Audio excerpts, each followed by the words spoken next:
జాతీయవాద జర్నలిజానికి అసలైన వేదిక నేషనలిస్ట్ హబ్ ని సబ్స్క్రైబ్ చేసుకోండి.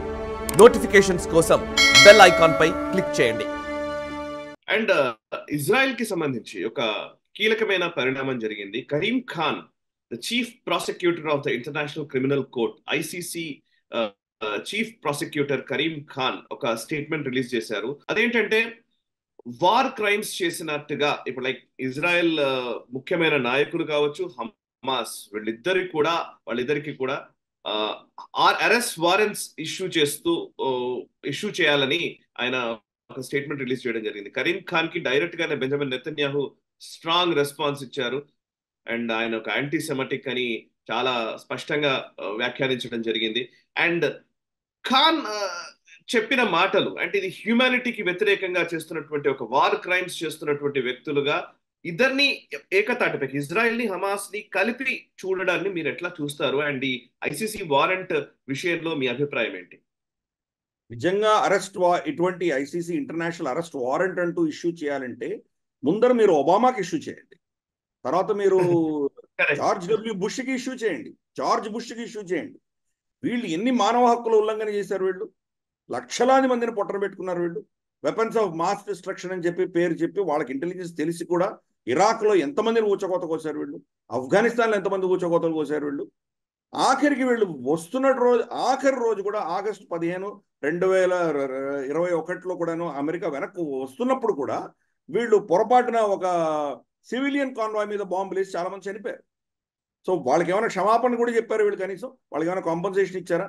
కాబట్టి మానవ హక్కుల ఉల్లంఘన గురించి మాట్లాడే హక్కు మాత్రం, నైతిక హక్కు వీళ్ళు ఎవరికీ లేదు. అన్ని దేశాలు దీంట్లో నగ్నంగానే ఉన్నాయి.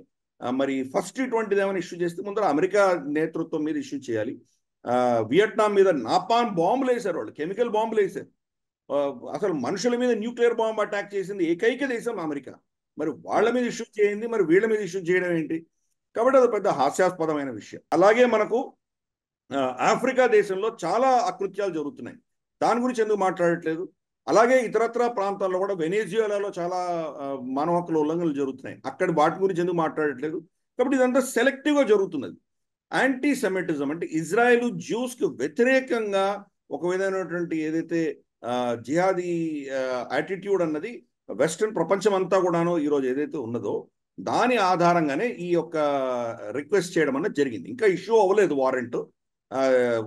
మన ఇంటర్నేషనల్ కోర్ట్ ఆఫ్ జస్టిస్కి విన్నపం చేయడం జరిగింది.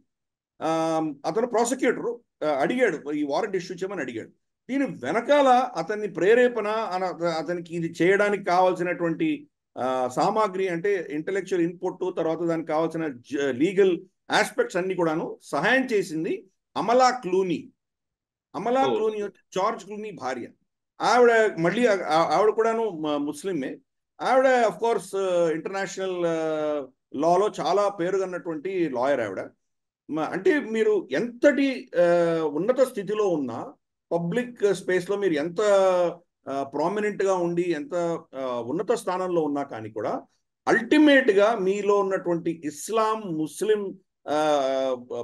మతానికి సంబంధించినటువంటి భావజాలం ముందుకు వస్తుంది స్పష్టంగా అర్థమవుతుంది. వీళ్ళిద్దరూ కూడాను, ఖాన్ కావచ్చు లేదా మనకు అమలా క్లూనీ కావచ్చు, వీళ్ళిద్దరూ కూడాను వాళ్ళ ఇస్లాంలో ఉన్నటువంటి యాంటీ సెమిటిజం ఏదైతే ఉందో దాని ఆధారంగానే వీళ్ళు పనిచేస్తున్నారు.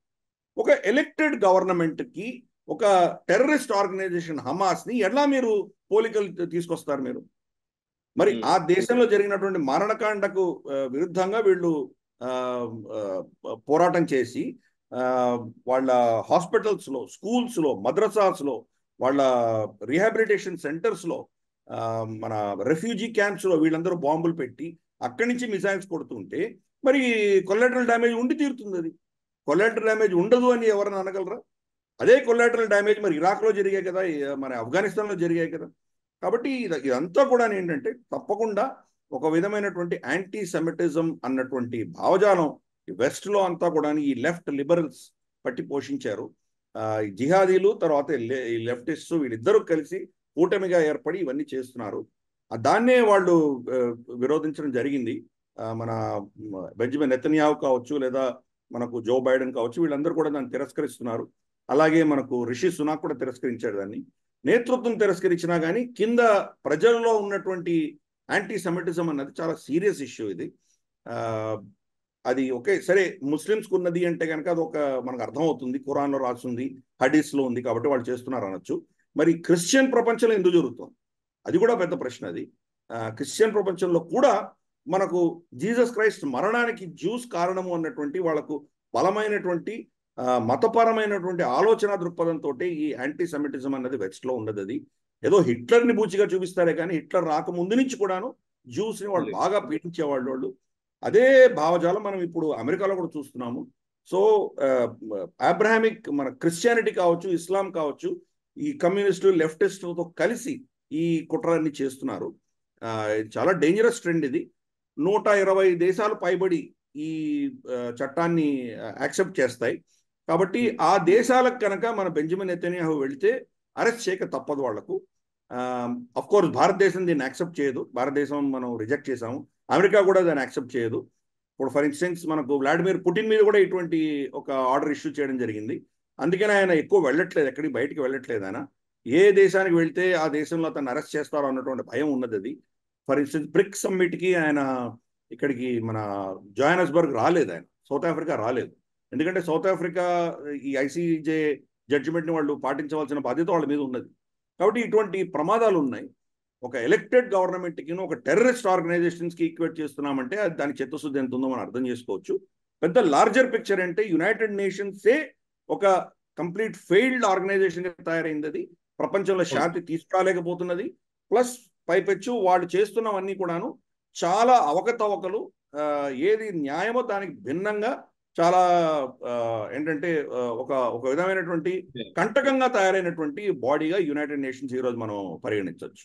ఈ వీడియో మీకు నచ్చినట్టయితే లైక్ చేయండి, 10 మందికి షేర్ చేయండి. అలాగే కామెంట్ల రూపంలో మీ అభిప్రాయాలను మాతో పంచుకోండి. Nationalist hub group of channels ను సబ్స్క్రైబ్ చేసుకుని తెలుగునాట జాతీయవాద జర్నలిజాన్ని ప్రోత్సహించండి. ఈ వీడియో కింద ఉన్న బెల్ ఐకాన్ పై క్లిక్ చేయడం మర్చిపోవద్దు.